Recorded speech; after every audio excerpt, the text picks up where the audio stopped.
So I'm doing this presentation on cultivating curiosity. I've been teaching for a year and a half now. I started as a parapro the year before last I was a parapro. And last year, I feel like in teaching, there's some kind of goal that there's like in every profession, there may be something like, oh, that feels good. That felt good to do that. And I feel like curiosity, in the terms of students being curious, making them curious, is striking that goal.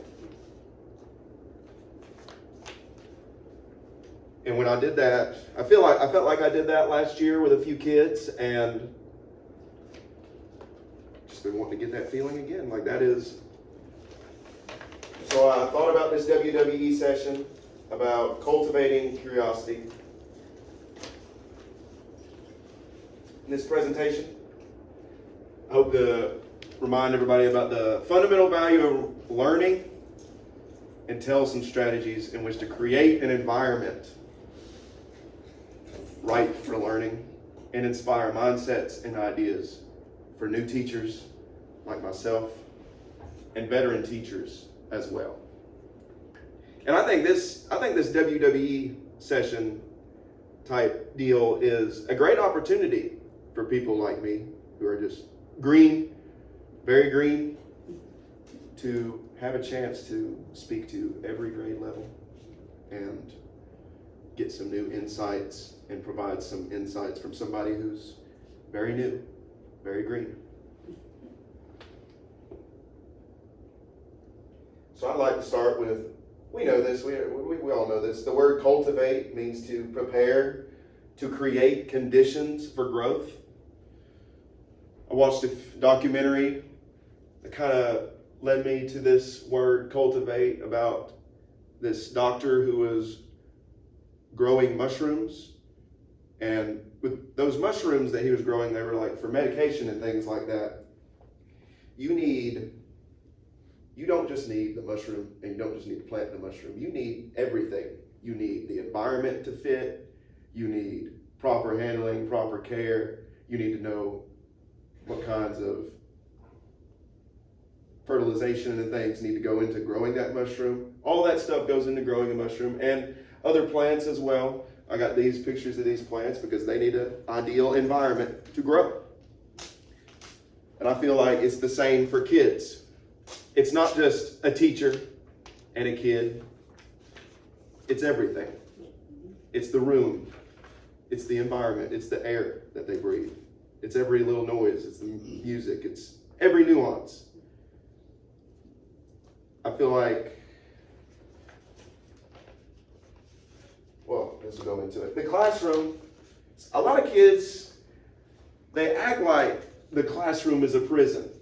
Like, oh, I'm doing work, I'm working, because I feel like sometimes we make it a prison, make it have that prison mentality where you're just getting from point A to point B as quickly as possible. And I'd like to see it more of a factory, more like a factory. I got this picture of Willy Wonka up here because when I first watched that movie, when I first watched Charlie and the Chocolate Factory and with Willy Wonka's Chocolate Factory, you see those kids walk into that factory, and you see this, and you as a kid, if you were a kid when you watched that movie, you had a sense of wonder. You were like, oh my gosh, a factory for making chocolate, for candy. They had stars in their eyes when they walked into that building. And I feel like as a teacher, we should perhaps make this Willy Wonka persona for whatever we're teaching. It doesn't have to be exactly like him. It could be anything. It could be reminiscent of Alice in Wonderland or things like that. Things that make kids like, wow, social studies. This is interesting. Piques their curiosity, makes them ask questions. Science makes them ask questions, makes them curious. And being curious is fun for a long time. I feel like it's fun for me to be curious about things. I look things up all the time. I'm always looking at new things. I'm like, oh, that's interesting. I would like to know more about that. I feel like that is like gold for these kids. So what this book helped me think, I think this book actually says this, but if it didn't, I'm going to say it right now. This is probably coined by somebody else, but I think it says it in that book. An ecosystem of learning, where it's led by what is being learned and not necessarily by you. You are like the guide. You are definitely in charge. You're the adult in the room. But really, what is being learned, the educational value of what is being learned is leading it. So we're creating an ecosystem of learning. And an ecosystem, all parts are working together. The teachers, the students, the curriculum, and the classroom all work together in an ecosystem. The birds, the bees, the plants, the air, the gases, the soil, everything's working together to create an ecosystem of learning. And that's what I like to talk about this book. This book is probably the best educational book that I've ever read. Professional development educational book I've ever read. It's called Keeping the Wonder. And it talks about 4 elements in this book. First element is surprise, surprising them with the content, kind of getting their gears moving on content. Curiosity, which I just discussed. Freedom, where they kind of feel like, yes, you want them to learn it, but you want them to feel free in learning it. You don't want, I'm not going to tell somebody, I don't think I'm going to get much value from just telling somebody, look, you're going to learn this, you're going to learn that. Would it look better if I just sat back and let it marinate and let them think, I want to learn about this. I'm going to try to learn more about this. Then inspiration is about inspiring creativity in teachers and in students. I'll be talking mostly about the curiosity and the freedom. So when I came up with the name for this presentation, I thought of the word cultivate, and curiosity came to mind because it's alliteration, cultivating curiosity. I did not know this book existed when I created this, when I came up with the idea of this. Miss Knowful let me borrow this book, and when I got to chapter 8, the name of that chapter was Cultivating Curiosity. And that is astounding to me. That was crazy. It's like the stars aligned, the planets aligned. I need to do this session. I love it. So an ecosystem involves teachers, students, curriculum, and classroom. So what I like to do, this is just me, this is what I've done for these last 2 years. This is what I feel like I've had the most value out of. I'm going to talk about some that I've actually used these things in science. But I'm going to talk about some ideas I came up with. In math, I thought about designing F1, Formula One race cars. Has anybody ever heard of Formula One? Yeah. Formula One's where it's like the world NASCAR, where all these countries compete and build the best cars to race around different tracks around the world. It's way more interesting than NASCAR, in my opinion. Building houses, budgeting. In English, creating your own narrative, rewriting chapters how they would write them, like giving a kid a chapter about how would you write this chapter? Did you think that chapter was interesting? Did you think it wasn't interesting? How would you write it? Social studies. This is what I actually did this when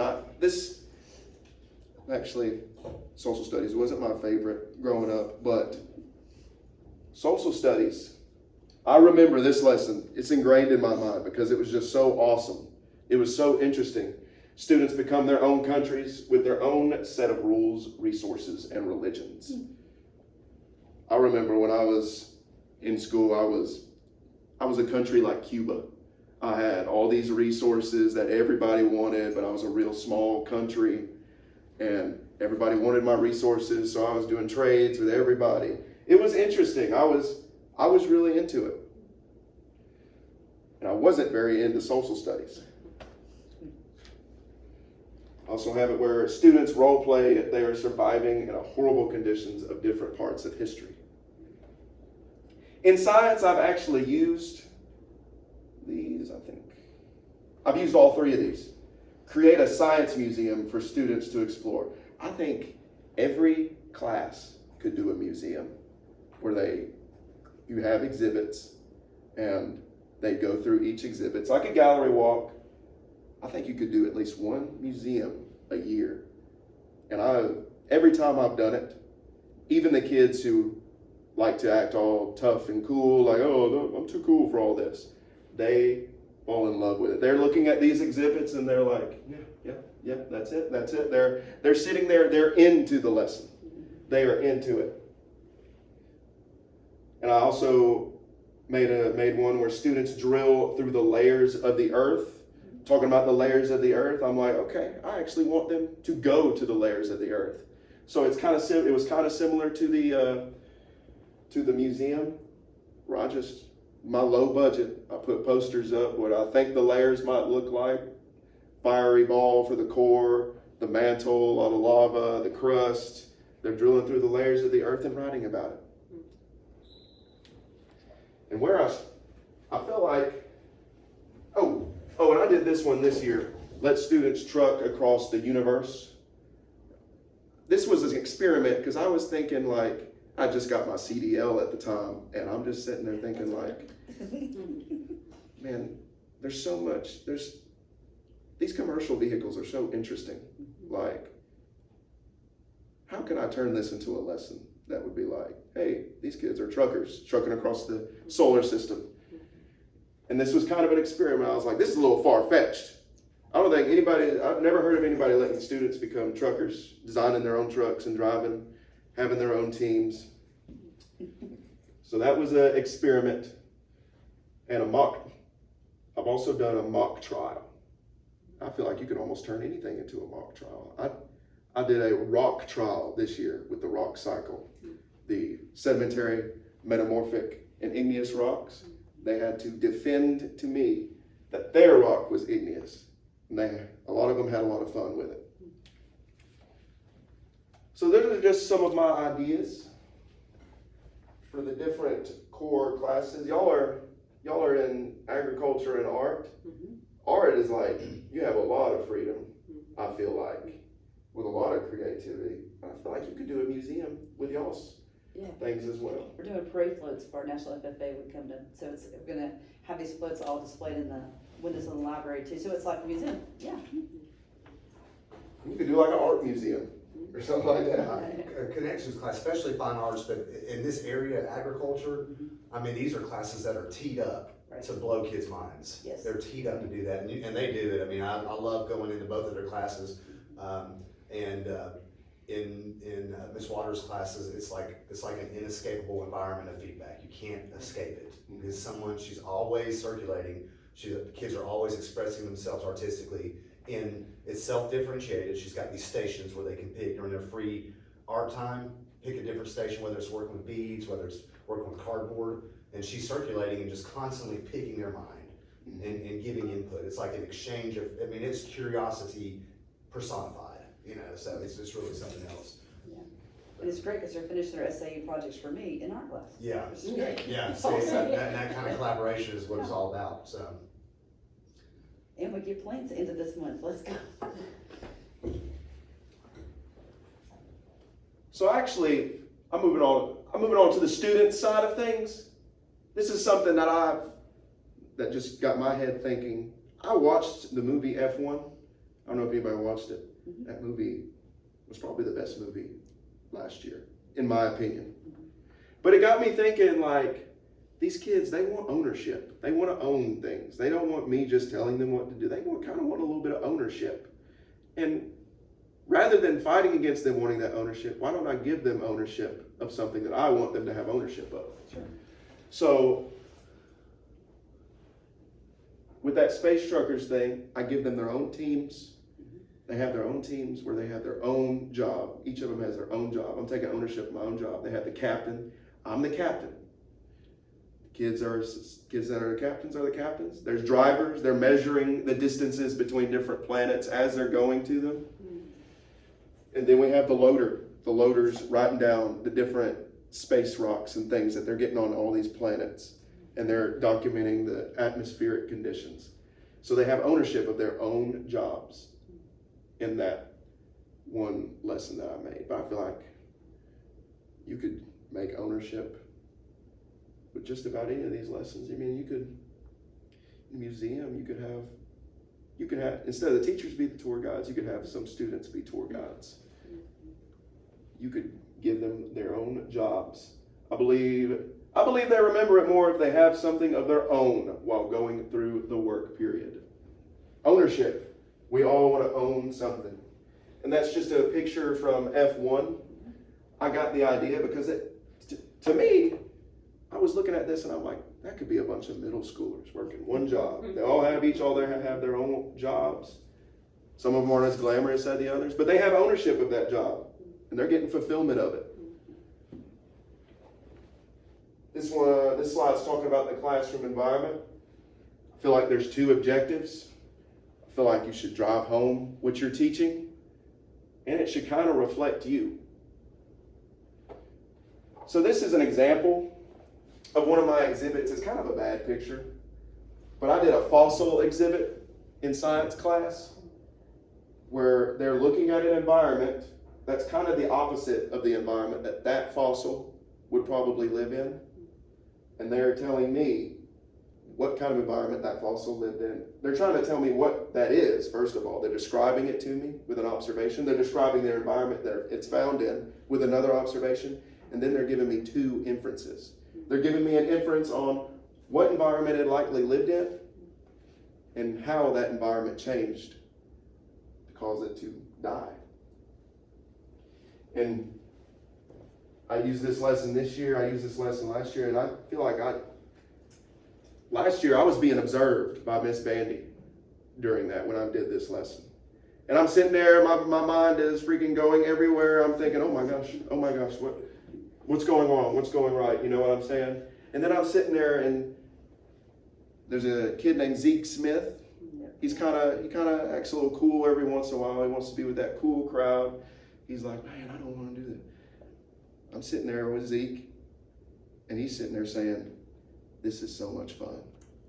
And I'm instantly going back to when I just think back to when I'm just fishing with my dad, you know. I'm like, this is so much fun. But we're sitting in a classroom learning about fossils. This is so much fun. And Miss Bandy saw that interaction. And Coach, can I add one caveat to this right here? The classroom is so important. It's so important. Your classroom must be vibrant. It must push curiosity. Again, to me, everything in education should be about blowing kids' minds. And I like the idea that it should reflect you if you're interesting. It should not be.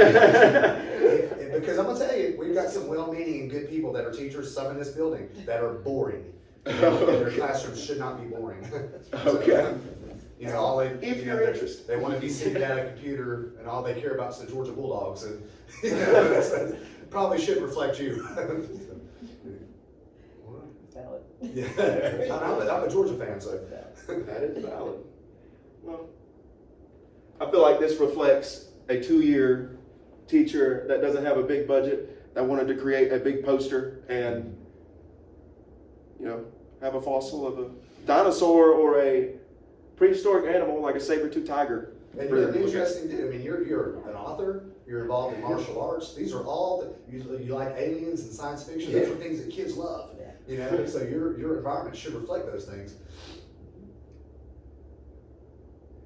So we're talking about the environment. I think little trinkets here and there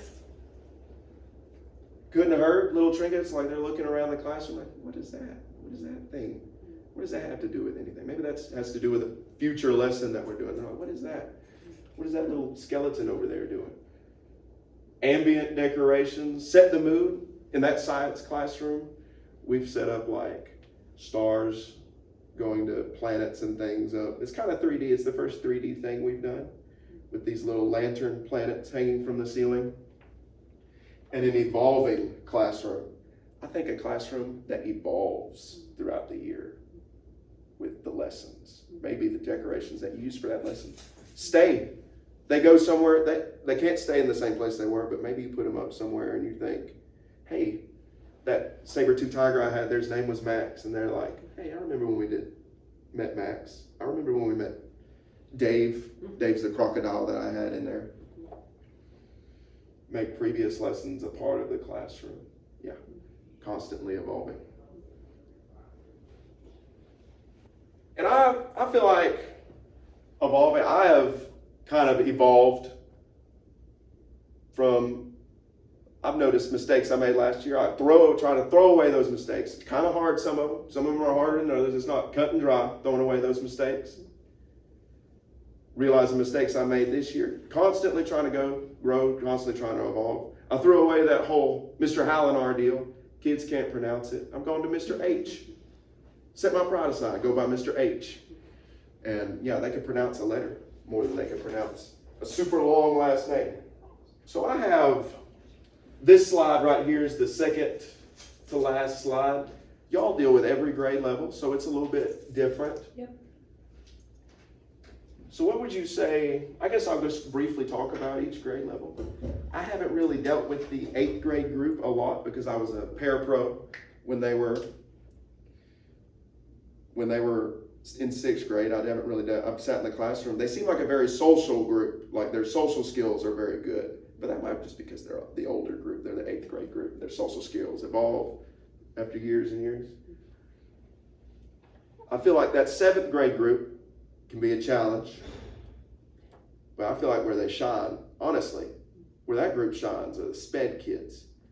I've seen more innovation and more creativity from the SPED kids in that group than I have any of the other kids in that group. There's other kids that have shown that, but like the kids that I taught that were SPED, they just blew my mind last year with their creativity. When given the chance, if you give them the chance.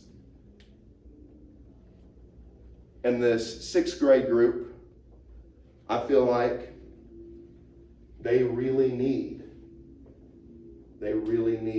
you to innovate in how you teach them because they come from rough homes. A lot of them are missing their dads. A lot of boys have fathers that passed away. So they kind of don't want to be in school. They kind of don't want to learn. So you have to push this curiosity even further. So have y'all found anything that drives, let's start with that 6th grade.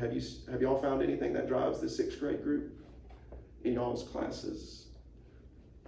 I will say statistically, the 6th grade, and you can tell me if this is the same for you, the 6th grade class has an over proportion of males than females. Yes. This just that 6th grade class. Like when we had the Aaron's Law, the past 2 days, man, like yesterday for my 6th grade class, they took the males out for connections to do Aaron's Law.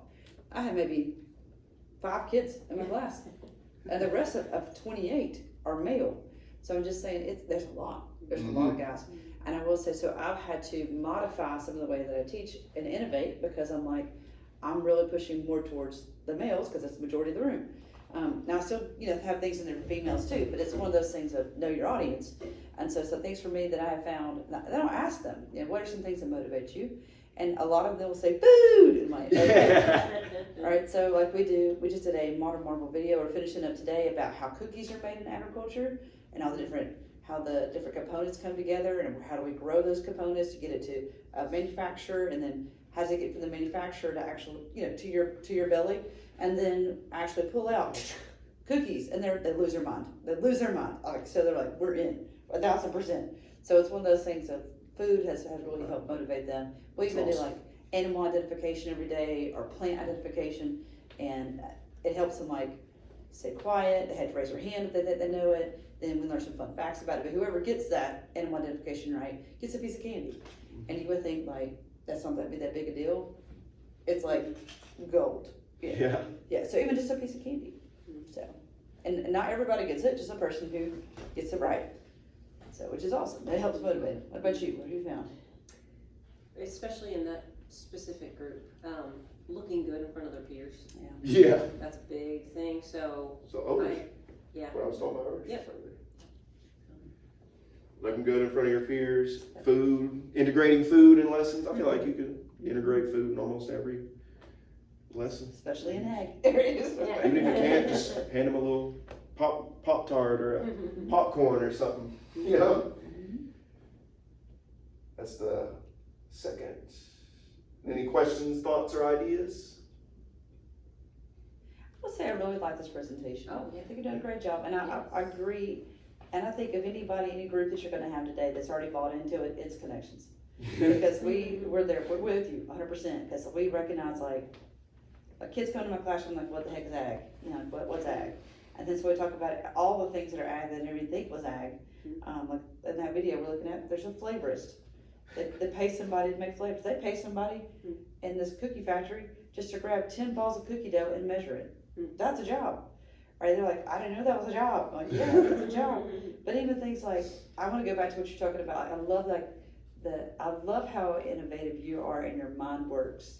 You have a beautiful mind, and I think it's awesome to see today some of those ideas. Like, I love the idea of trucking through the universe. That's fantastic. That's fantastic. And it's things like this, same job ideas. I think we do similar things. Like, for example, when I get these plants in at the end of this month, and we're going into the greenhouse, to prepare for those plants, we're going to be going to the greenhouse and sweeping up everything, pressure washing everything, making sure everything's clean, ready for the plants. And when they come in, everybody has a job. Okay, so you're going to be the one planting plants. You're going to be the one getting soil into the planters so she can plant. That's a good one. Everybody over here, you're going to be sweeping while they're doing it. And then, hey, I got to have 5 waterers. So here's my waterers. And so it's everybody has a job. And so it's what I think is beautiful by the end of it when we have the plant sale that second week of April. They've taken ownership all the month of March. And then what happens is when it used to be, before I was here, that they would do plant sale like after school and then for teachers and then like on a Saturday. I'm like, no, let's do, I like what you're saying. Let the kids be curious. Let it be the kids. So instead, I'm like, it's my second year here, the kids do it. And so like during school, like when teachers have their prep period, they come down to the greenhouse during the days of plant sale. My students are the ones who are the tour guides through. Sometimes it's overwhelming to them because they're like, I can't tell you about every plant in the greenhouse.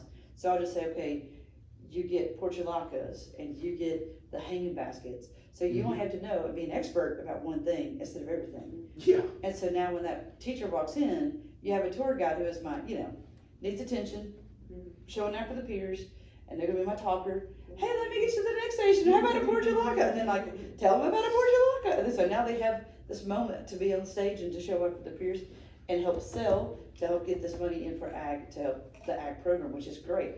And all thing I do is take up money. That's all I do. So, and I think it's great. And then during Saturday, FFA officer team comes up there and sells. So they have to know every plant because of the officer team. So it's pushing them up to a next level of leadership. So I hear what you're saying too, of especially, like we've had students with special needs that are really involved with FFA. And the question that I had to ask myself as an instructor is things like, how far can I push them? And it be, appropriate. So, because I want to keep them in that Vygotsky zone of proximal development. Like I don't want to push them too high where it's unattainable, but I don't want to push too low and it be beneath what they can do, Like I'm going to put it just a little bit higher, just in their reach so they can be successful. So in that case, they may even be my greeter at, the greenhouse. Or they may be the person that helps take the plants that this person has just purchased out to their vehicle or to their room, But I think there's a place for everybody. Yeah. Like in ag, there's a place for everybody. In art, there's a place for everybody in connections. But as a 17-year veteran educator in science, I can tell you, science I think lends itself to a lot of things that you're saying. Because we have nature, we have wonder, we have awe and wonder. But I can see where sometimes it can be tough. Yes. In other classes, like an English maybe, or now you can still do books and stuff. I would assume, but I don't know. I think what we have lends itself a lot easier to these things. I think we're probably going to be your easiest group today. All right. Yeah. So good luck for the rest of the day. We believe in you. You're going to do great things. Well, thank y'all.